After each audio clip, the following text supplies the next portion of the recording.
really do just need separate presenter. Hello and welcome to Apropos, a conversation between Clojure programmers. You can join in live on YouTube. We're going to discuss a few Clojure news items and share our opinions on them. Then we'll jump into a REPL and code some exercises and do some demos. If you're joining us live, feel free to comment in the chat and we'll try to address the questions. So, on the panel today we have Mia. Hi. Reed. Hey. And me, I'm Eric. And that's it. Got a small panel today. Everyone, please send Mike your energy. He's been sick for weeks. Yeah, poor guy. For sure. Although I don't believe in action at a distance. I do believe in caring for people at a distance. Okay, so today we have one topic that I would like to discuss. Y'all can bring up stuff if you want, but my topic is functional architecture. Let's do it. And so the big question is, what does that mean? What does functional programming have to say about architecture? As in reactive or event-driven architecture? I mean, that could be one answer, I guess. You know, it seems like something that the functional community embraces, even if it didn't come from them. But I guess the real thing is, like, what is architecture? Like, what falls into architecture versus just, like, straight up coding, right? And, like, why do we do it? And then is there some perspective that functional programming brings that makes the decisions different from, say, an OO architecture or some no-name architecture? Are you going to use your whiteboard to sketch out some thoughts as well? Sure, why not? Yeah, I got. Because you're in the whiteboard corner, so I feel like this is. I'm actually trying this out. Over the weekend, I built this little corner to maybe do a new kind of show on my own. But it's not. I haven't started yet. I've got too much done. So don't expect it anytime soon, and you don't even know what it's about. So. But now I'm thinking it would be cool to broadcast from it for Apropos. Yeah. So, definitely wish I had such a well-built presenter setup, a screencast setup. I wish we had real whiteboards. What do you have? Glass boards. They're awful. They're glass over white paint. So you draw on the glass. And there's like a shadow behind them. Yeah. And I can see how if you're like business person, it looks cool. It looks very impressive to the shareholders or whatever, but they're impossible to photograph. Oh, yeah, that's a shame. And they're always shiny. I once worked at a company that when they were designing the office, they built what they called the tank, which was glass-walled, kind of squarish room right in the middle of the floor. And the idea was, like, as people tour the place, they'll see all these people coding in the tank. Oh, wow. And it would be like they have like do not feed signs. Yeah, exactly. That sounds like the worst. Like fishing poles that they can, drop in at the top. Yeah, it was very uncomfortable because it was a smallish room, so you couldn't, like, divide it up, and then everyone was working against a wall, and so we all had our backs to each other, and then people could look in and see us. This is like someone saw the open office and they were like, "That's not uncomfortable enough.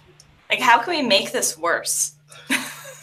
At my first internship, we had the quote-unquote intern pit, which was me and 7 hardware test interns in a single workspace with a bunch of prototype servers, booting and rebooting them all the time. So it was loud. We were all in the same room, all facing the wall. And yeah, it was great. Didn't Factual have a bunch of conference rooms with like a bunch of glass walls? Yeah, but Factuals were frosted, so it didn't feel like you were being stared at all the time. I like the idea of calling it a pit. Again. Oh, there we go. Anyway, so functional architecture. Let's do this. I think we've right. So met our general nonsense quota. My first thought is that there's the reason we do architecture is because there are certain. This is what I've read. Like, it's not my idea, right? But the reason we do architecture is that there are certain decisions that are more expensive to change later, and so you want to think about those really hard before you actually make them. Whereas, code is pretty malleable. Where you put a function, it's not such a big deal. You can move it around. But like the programming language you choose or the database you choose, like those things are actually kind of costly to change. Yeah. And so the idea is then let's think about them. But then while you're thinking about them, you have all these other thoughts like, well, is there some particular arrangement of these things that will give us other advantages, right? Like, so you might say, well, what if we broke up our service into microservices? Or what if we used like a Kafka stream for everything? And so you just have these, thoughts. Eric? Yeah, what indeed? What if we did that? And so right. So then the idea I had was like, is there some would if you took an OO person and gave them the same task, and then a functional person and gave them this task, would they come up with different things just because of their paradigm that they're working in?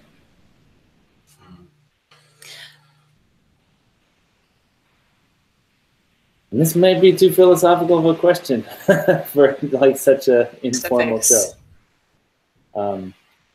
Because like one of the things that I think is very common in the functional world is more like a stream oriented, like maybe an event sourced architecture where you just have a log of events and you process them with a fold, I guess. Looks like we're losing some of our info. Mia, are you there?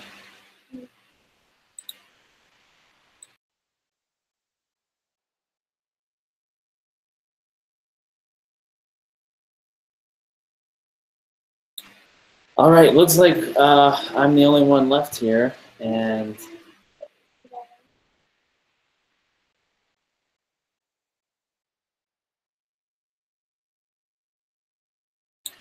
all right. Well, anybody there? No, I'm all alone. Okay.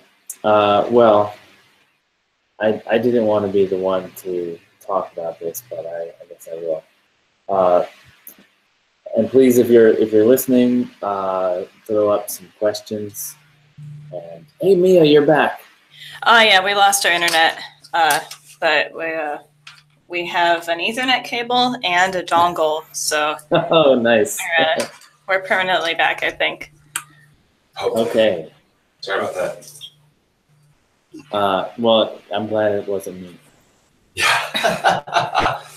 Although I did feel very alone for a minute there. Yeah, it's a small cast today for sure. Yeah. So having seen Clojure projects structured like, I've seen a Clojure project that was structured identically to a Rails app. Like the same exact, the same pattern, the same names for things. Right, like CRUD and MVC, that kind of thing. Yep. Yeah, it was very, very difficult to navigate and reason about. More so than a Rails app, or like exactly the same? well, because with a Rails app, at least, you know, there's set patterns for what's in each of these things, right? Rails is very prescriptive, so you have an understanding of what's going to be in the app folder. You have an understanding of what's going to be in the lib folder and in the models folder. Yep. But like, what really goes in the models folder of a Clojure Rails app? Right. Right. It didn't make a lot of sense. And that program it works, but it's very hard to maintain, and the rate of adding features has been much slower on it than on other apps that aren't structured that way. Now, do these other apps have a structure, or are they structure like, I don't know, more organic? This is as it evolves. You know, I was thinking about this while we were doing the most recent thing, because it does kind of feel like when you're building a Clojure app, the process does feel more organic, but also there are conventions to it at the very least, right? Like, you know what goes in a core namespace versus what might go in a run namespace. Mm-hmm. Mm-hmm. Right? And on the surface, those are similar things, but you know what one of them is for and what the other one's for. And so you were using MVC in this app? Or were you just using the naming conventions without actually doing MVC? So, having not actually worked on this app, just I wanted to know what was going on inside of it, because it seemed.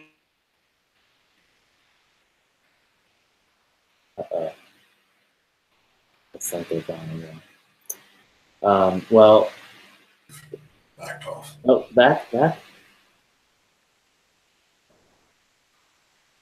So. Right. You threw my headphones on it. There we go. Okay. Back.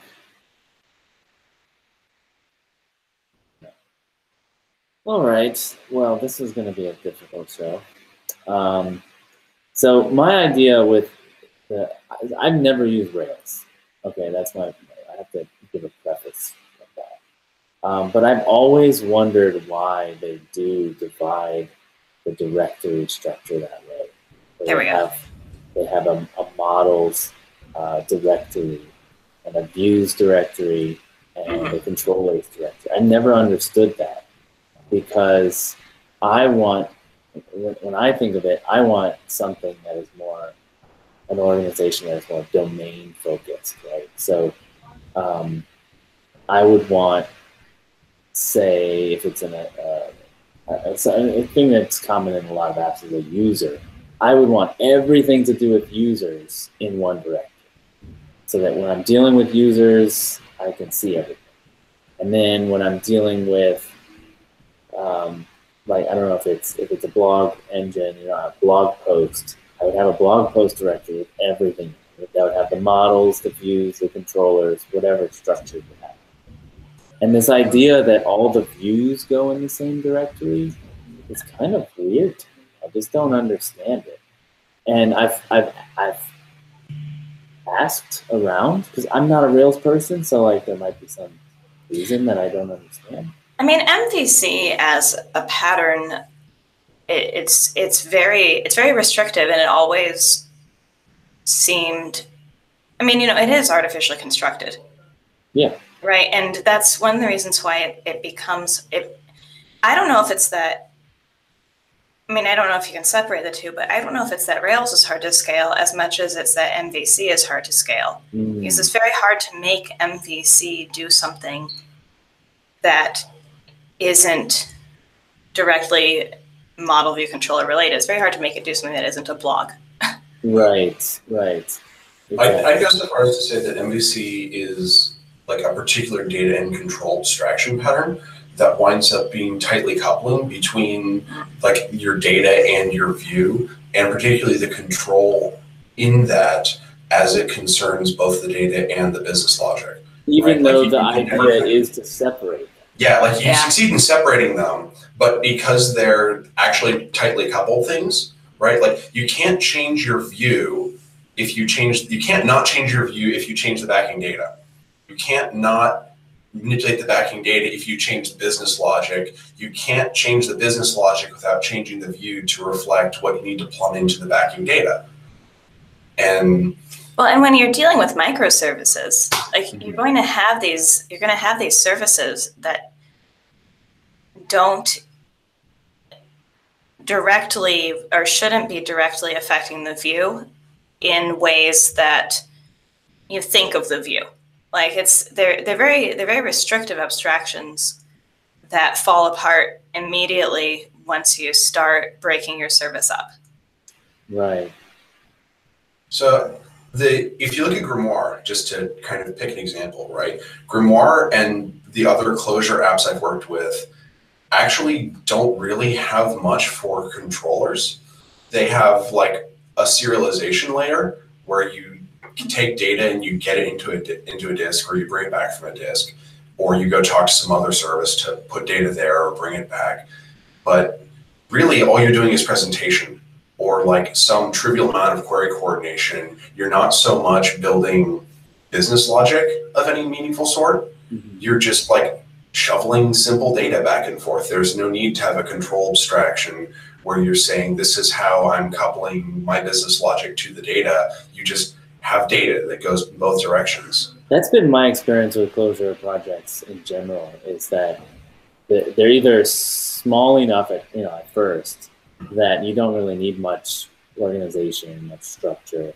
Yeah. Or as they do grow, they kind of easily break up into, I would more or less organic. Like they aren't some preset like directory structure.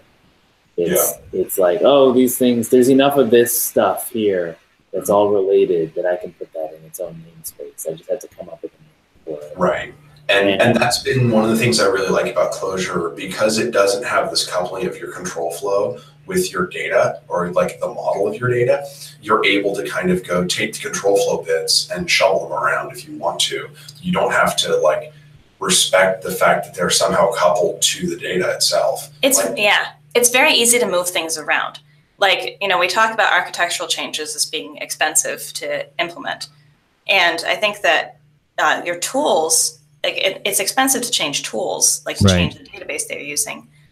But in terms of like with Clojure, with functional programming, it's very easy to, if you decide that your namespace isn't working out and you want to combine these two or move them over here, it's trivial to do that. Versus like now you have to move methods around in classes, and they have all these implicit assumptions about what other methods they can access. Some magic serialization layer that assumes it's going to come in from the side and build concrete class instances of this thing or that thing, it just becomes almost impossible. Yeah, and I think that's why, there aren't really, like, I don't know of any, and, I'm a tiny baby, but I don't know of any, like, established, widely used functional programming design patterns. And OOP needs design patterns because there's so many pieces to keep track of, and they eliminate a part of the guesswork, right, of finding where your bugs are, and they eliminate part of the guesswork of maintenance. But with functional programming, you need less guesswork, especially when you've got immutability. You need very little guesswork to do these things. And I think that Bobby Towers' call out in the chat about the component entity model is interesting. If you think about component entity systems, especially as they're built in Lighttable and as Chris Granger's written about building them, they're really functional systems, right? They're a way that you take the state of your thing and model it as essentially a database, so that you just like have data and you query data, right? There's not a whole, you have objects and, or like entities rather, and like aspects on those entities that let you get properties about them or define a little bit of behavior, but it's data driven. It's not actually a Right. meaningful control abstraction. It's Right. just It's sort of like almost a a datomic database. it's like a dynamic system built on top of an OO language that doesn't really let you do that. It's like, oh, well, we'll just have everything in a hash map in Java, something like that. So Peter asked, is getting to just shuffling data around a property of functional programming or data-driven programming or like something else? I think that having a functional language working in a functional framework makes it easier to get to just shoveling data around. Right. Because you don't have some of the like place and control coupling. Right. But that doesn't really answer kind of the broader systems architecture question that we're on about here. It just says that like we can obviate this subset of concerns around your business logic and your control coupling. I think that systems architecture with like when you're dealing with Clojure is more about systems of like it almost naturally breaks into microservices, I think, or some version of that, right? It's more like systems of large-scale functions or systems of programs, right? Yeah. Than it is a system within your program, if that makes sense. Like it's how do these sets of functions talk to each other? Yeah. Yeah. So one of the things that we've played with, or have at least thrown around as an architectural concept here, is that in Kafka streams, to take our concrete example, we have applications that define their inputs in terms of data that shows up on some stream, an append-only log, as it were, and that produce outputs by computing functions like stream-to-stream joins or queries or aggregations and writing those out to another stream, right? So they really are kind of pure functions that just happen to be deployed as Unix processes that talk Kafka. And Kafka just provides like, it's not RPC in the sense of your traditional like Corba or like real remote method call implementations. Right. It's really just like data flow. The whole thing is a data flow system. The whole thing is a sufficiently large functional program.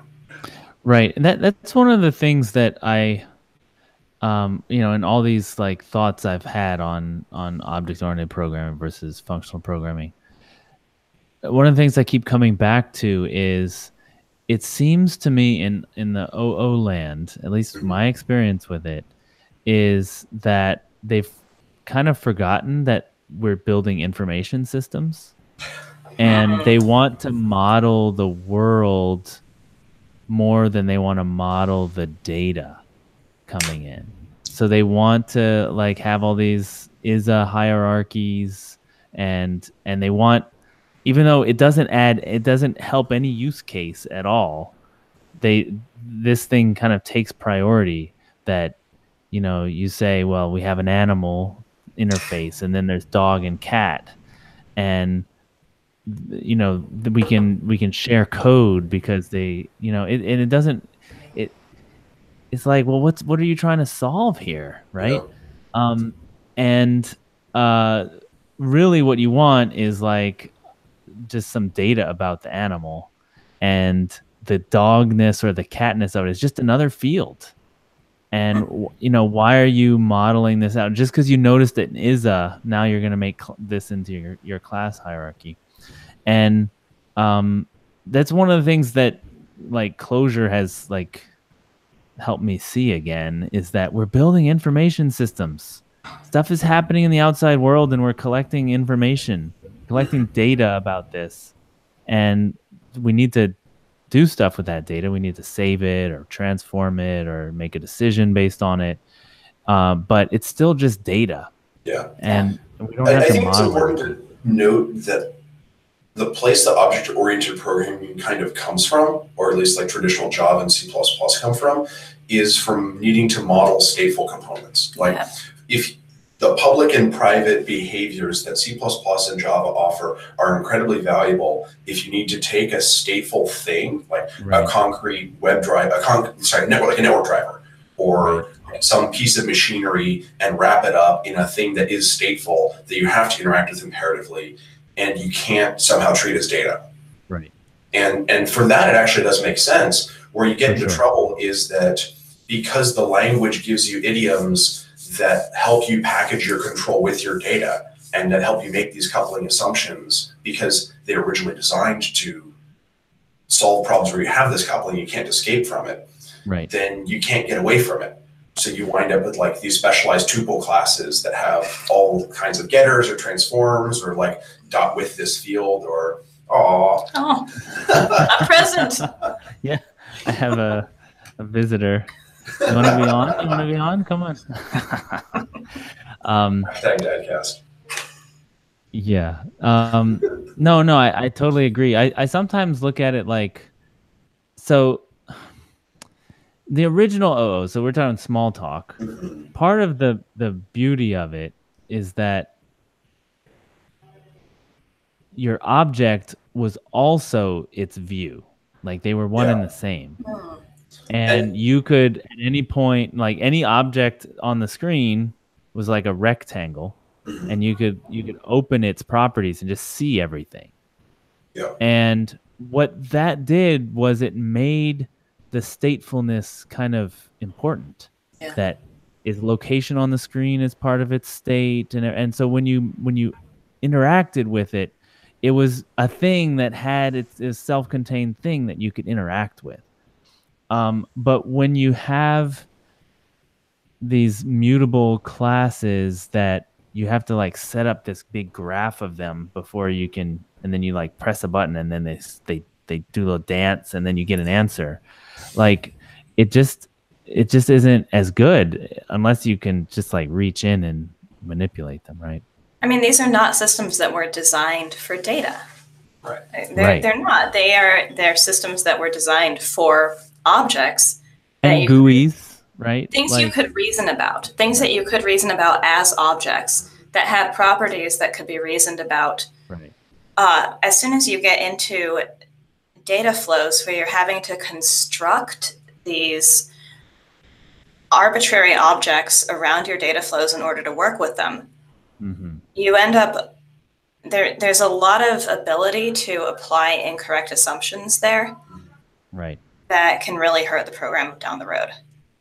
Right. And then you have the whole problem of basically having to reinvent a protocol for every piece of data. Yeah. So instead of just having something as a hash map with all the problems that hash maps have, but you can list the keys and you can iterate over them and like all the operations on hash maps are available to you.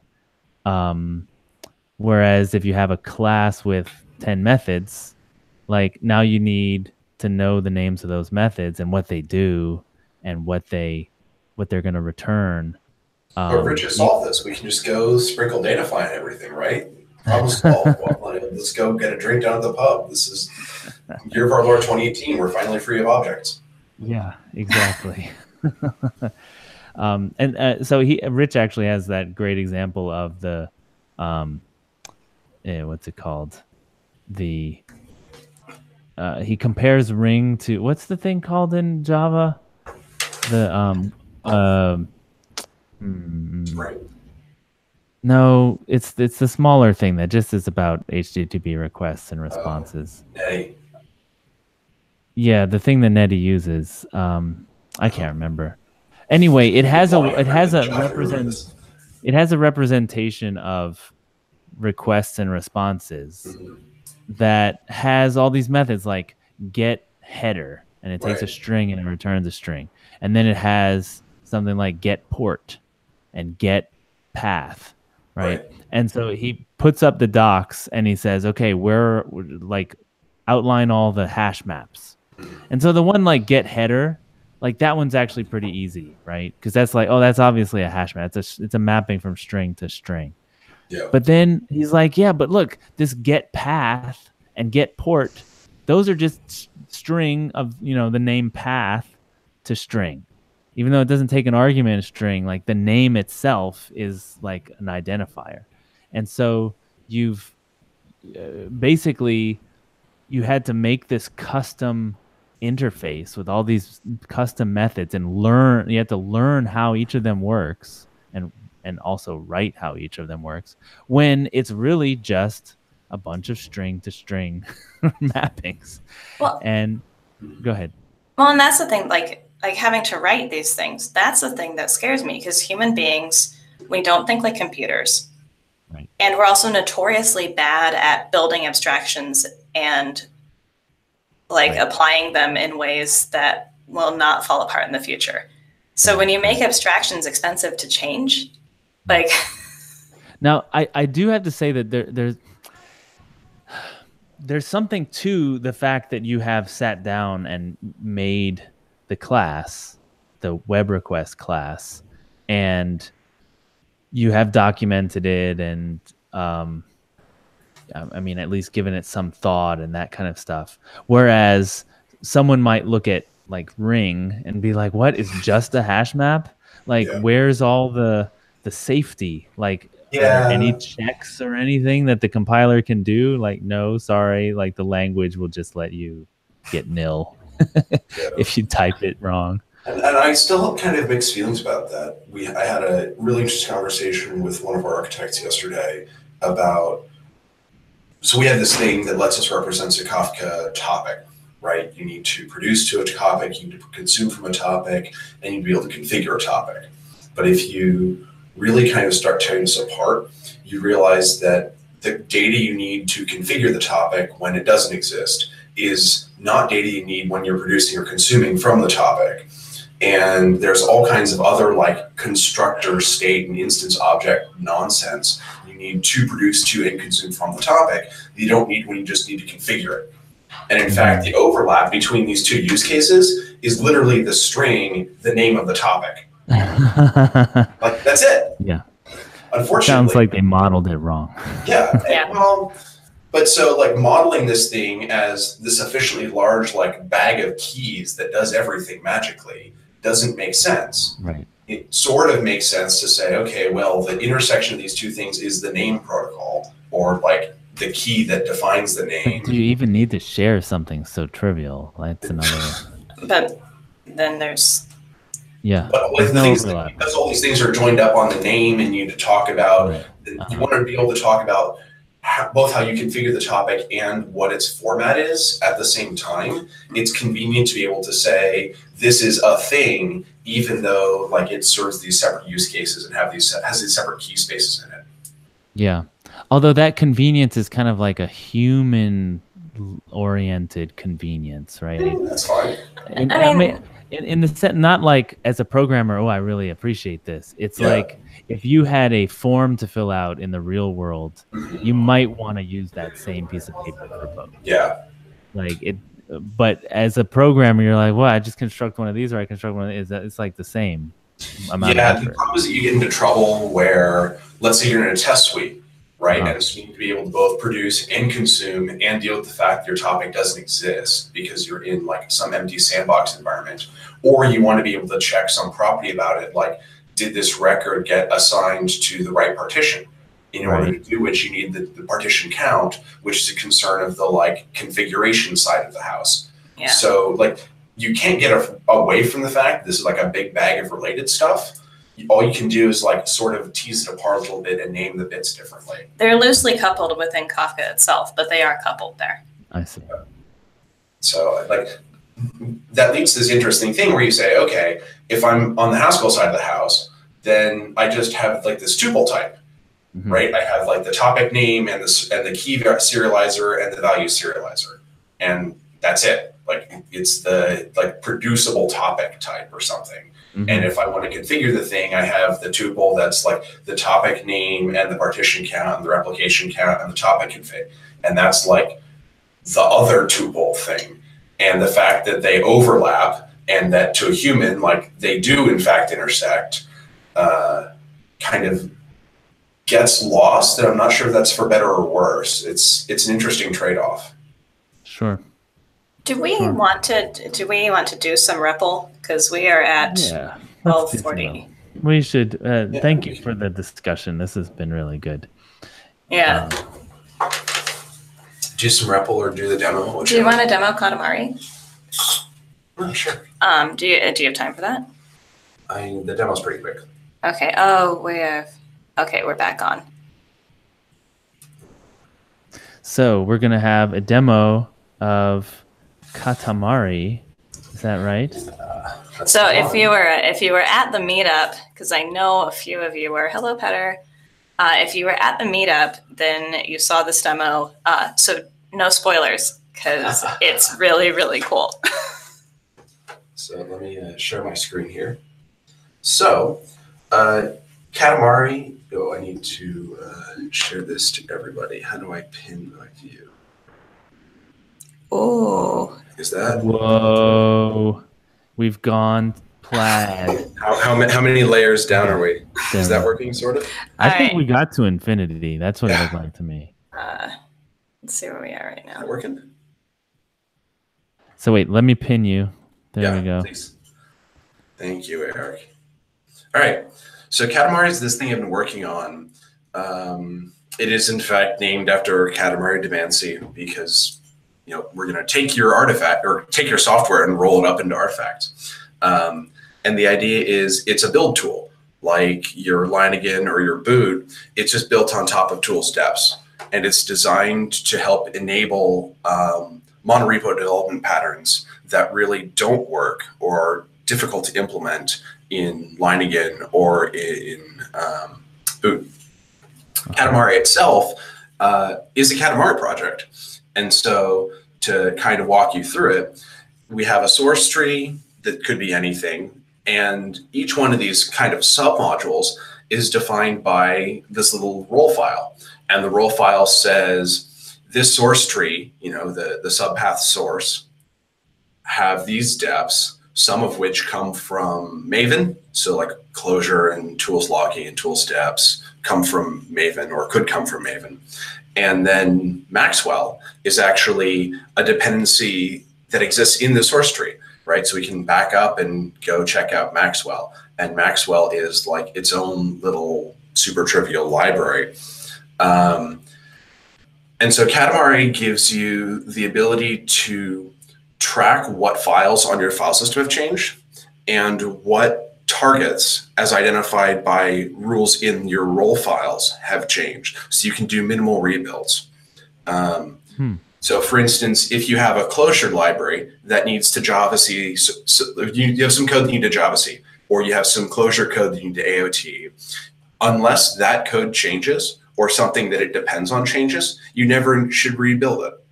And Katamari lets you capture that and presents a framework for building up build systems from kind of the fundamental change detection components on top of tool steps without kind of building a tight coupling all the way through, and lets you, go build your software. So the demo here is if I go grab the latest release, which has some bugs. I fixed some stuff since then. I just haven't got another release. Katamari is a script that you just, copy the link for. And we're going to go, let me say, increase my font size here. So, so we go, curl down the cat script and set it executable. So Katamari has a server. It's a little shell script that wraps up a JVM app, same as Ring or something else. Sorry, sort of like Linigan's Grenchman tools. Sorry. So we say cat.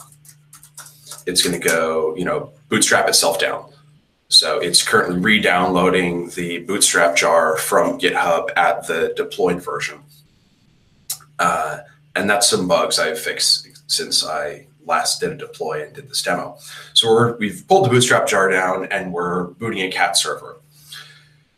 Should just take a second here. It's a JVM, so it doesn't start super fast despite best efforts to fix that. Cool. And so the cat script just, goes and talks to the server over HTTP.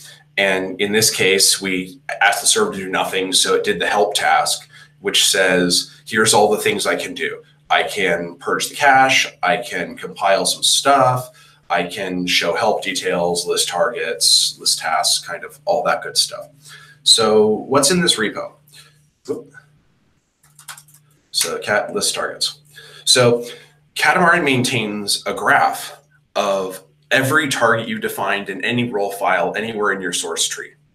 And it tracks what role files define what targets and what the modification info is for any role file. And so what every is time you make a request, Katamari... He wants to know what a target is. Oh, I'm sorry. Let me vim example role file. Also, these, please... like, build commands you get to run? That kind of Font is still not large enough for the screencast.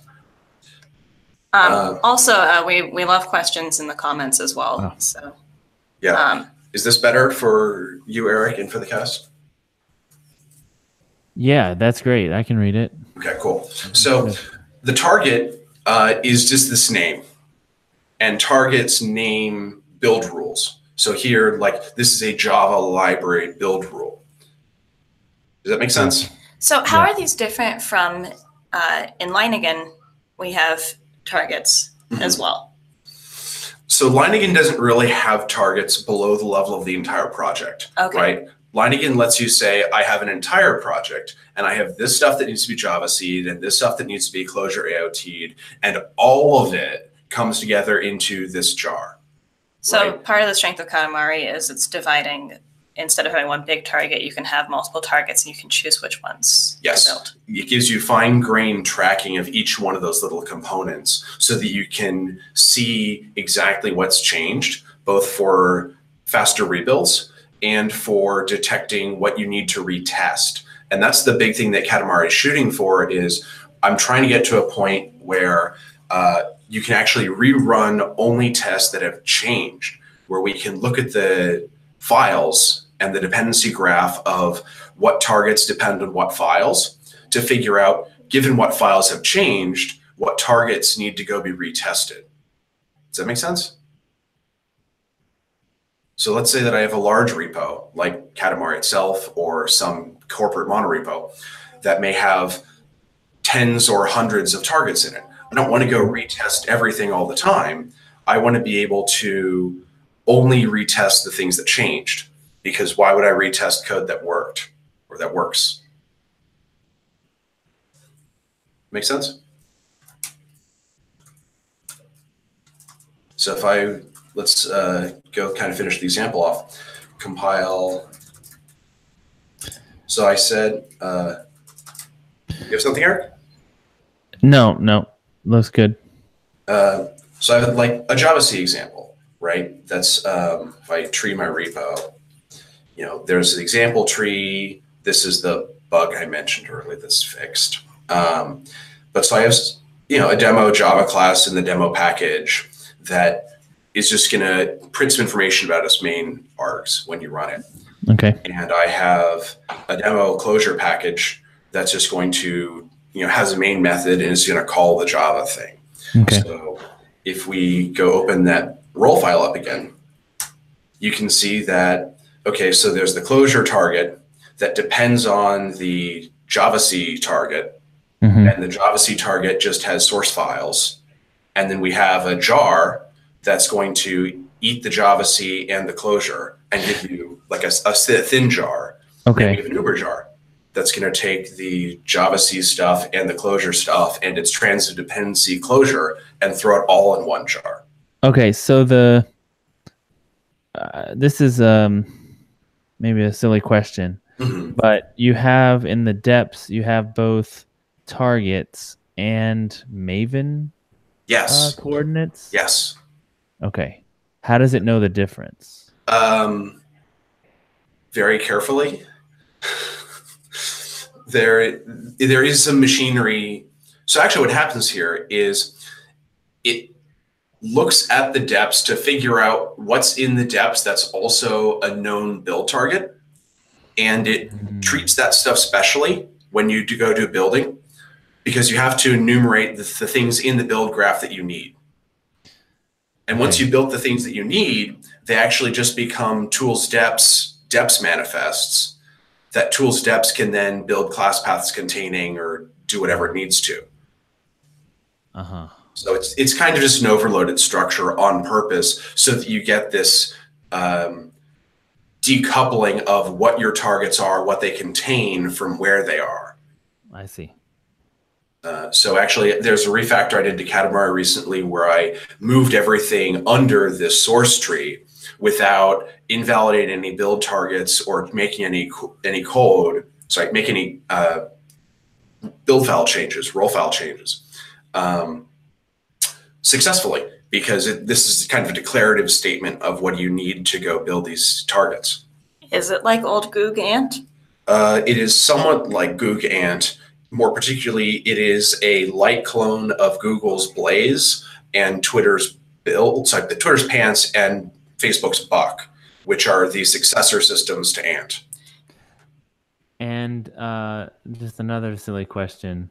So where is the tool's depths? Is the depths.eden being read by one of these things? Yes. So there are a couple deps files of a sort in this repo. So there's actually resolve defaults. So this is just like your default resolve profile that gets applied across every resolution that happens in the entire repo.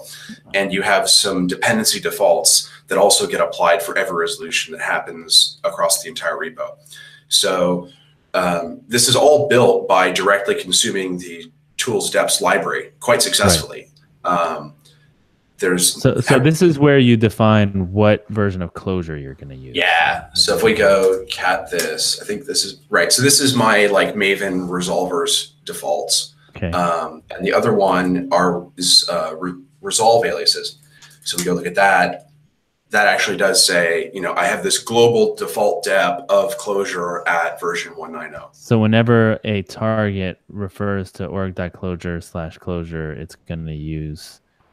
And it has a nil, or can it be override? It has a nil. So deps actually has, this is merged code, support for deps, default deps, and override deps. Right. And so when you resolve deps, if the lib, so here the lib is org Clojure, has a coord, that's this, the right-hand side. So here it's the Maven version 190. If the coord is nil, then you go take the default. But if there's an override dep available, that beats out either a normal dep or a default dep when you go and figure out what versions you need. I see. So if I go, let's do the compile here. Cat compile the javac. So this is just going to go shell out the javac and build some stuff. It comes back pretty quickly, and we have a tree that just has, our demo.class file, and we could go java p texc this or something. But we see that this build product has an ID for it. Right. And unless there are changes to the inputs, being the dependencies or the files themselves, that fingerprint isn't going to change. So if you run it again, it should be the same UUID. So if we do go run it again, we do see it was 0672, and originally it was 0672.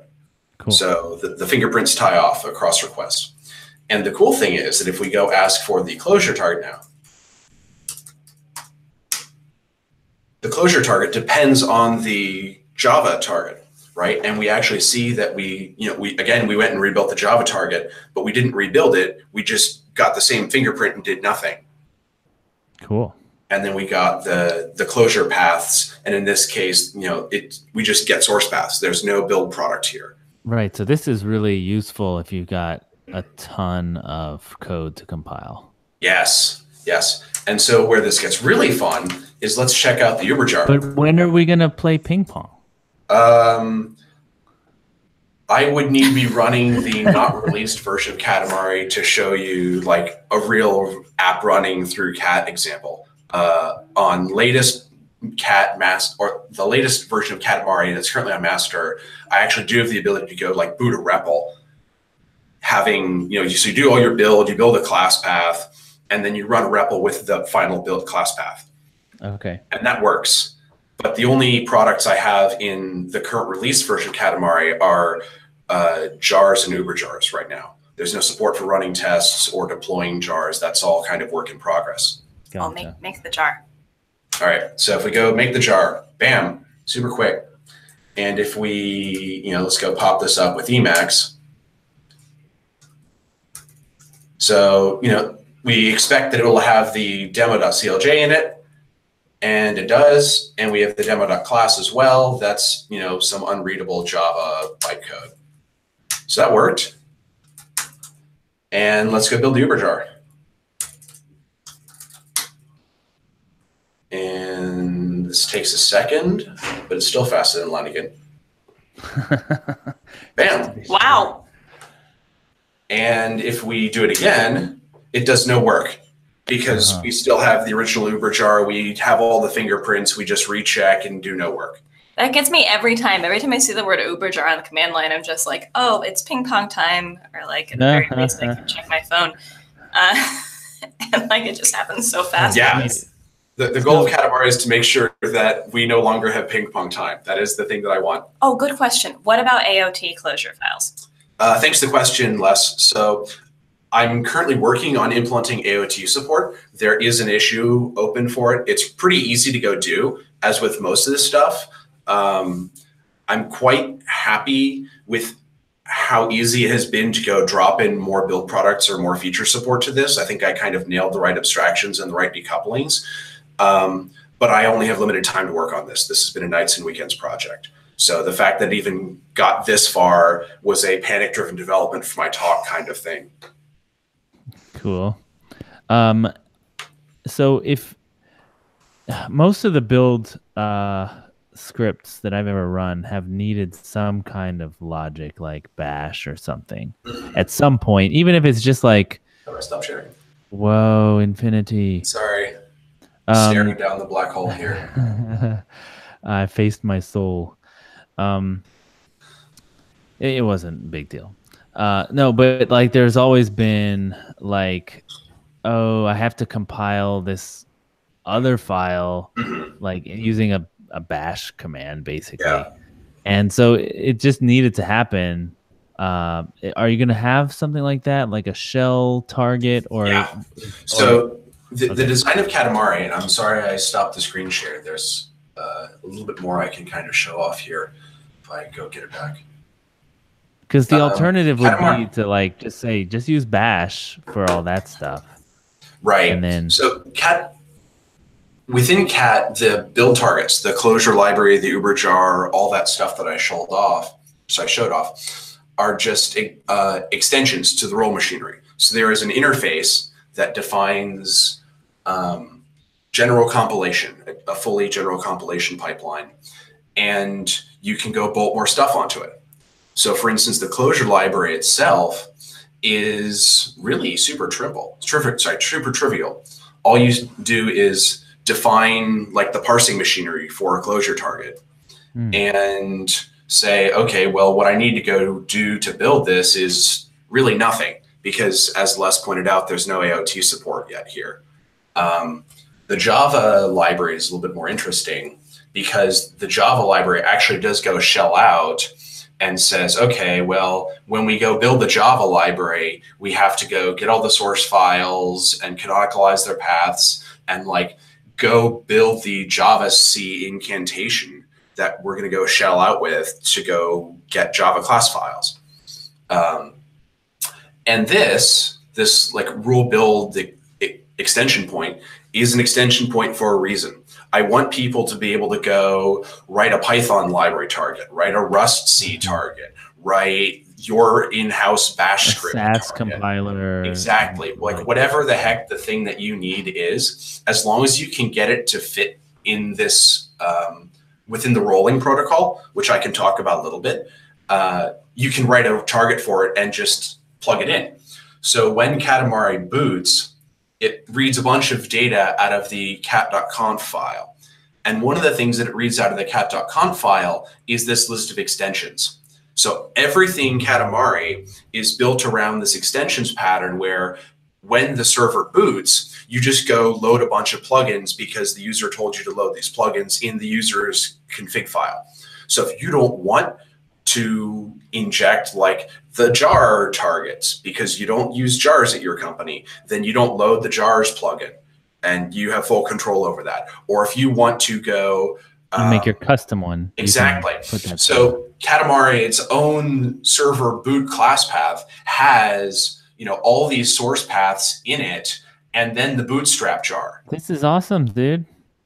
I'm so stoked by this thing. I really just I've wanted to build this for 2 years, and it's finally here, and it finally works. But yeah, so Katamari itself, when it boots, source loads its own plugins on top of the previous bootstrap jar. That's awesome. And away you go. And if you want to just bolt on your own plugins, all you don't have to need to deploy them or do anything else. You just hack the server boot class path to fit within your repo. You vendor your own plugins, and you list them here as extensions. That's it. Someone could publish some really cool role extensions, and yeah, and I don't need to do anything. Yeah, awesome. I still need to kind of smooth out that package plugin workflow. There's not a good way right now that you can talk about Katamari steps for really pulling in a packaged Java or Scala target implementation. But you could go figure out how to do that. It's not that hard. It's just a class path. That's the demo. We're very excited about Katamari. I ditched the Hangout by accident. Sorry. All right, so that was actually really cool. I was not expecting something so polished and impressive. I mean, we're I was also not expecting that. When he gave this talk at the meetup, I think that there was there was skepticism until we saw the Uberjar build, and then I'm really when excited. can I get this? When? Yeah. Someone convinced my boss to let me work on this full time, please. I'm really excited about this. I think this is it's also really cool that Deps.Eden made this possible. Mm-hmm. I've had a really great time consuming Deps as a user. Besides the Tools Dep 74 issue and having to go patch it to use Rain's file system library so that I can control the logical current working directory, I really haven't had to do anything to Tools Deps at all. It has turned out to be extremely well considered, have an extremely good extension API, and mostly just do what I want. So good, nobody even talks about it. It's just I know. Obviously. And it is 1 o'clock for us. Yeah. Well, this has been a good show. Sorry for the sound issues at the beginning and the disconnects, all of our audience, but y'all are awesome for sticking around. Indeed, and do check out Katamari. Can they just search Katamari Clojure and find it? Yeah, github.com/artem/Katamari. I will post the link in the chat. Oh, good luck with that. Oh, thank you for starring, Les. Oh yeah, it's really hard to post links in. Oh right, freaking Google Chat. But yeah, let me see what happens when you Google Clojure Katamari. How fast it comes up. I suspect it's the. And it's right there. Yep, it's Sweet. the top one.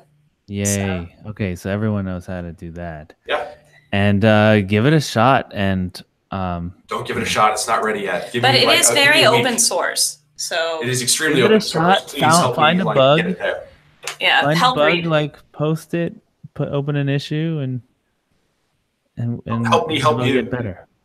Yeah, exactly. Cool. I think I'll close the show. Anything else you want to say? That's all I got. Thanks as always, Eric. And thanks for sticking around. Hi, team. Eric, are you going to Conj? No, not this year. Oh. Well, we're going to Conj. Yeah. If you do a show from the Conj, let me know. We'll have to figure out if we can do an apropos live from the Conj. I know. From the floor. Yeah. There's gotta be a way. There's gotta be a way.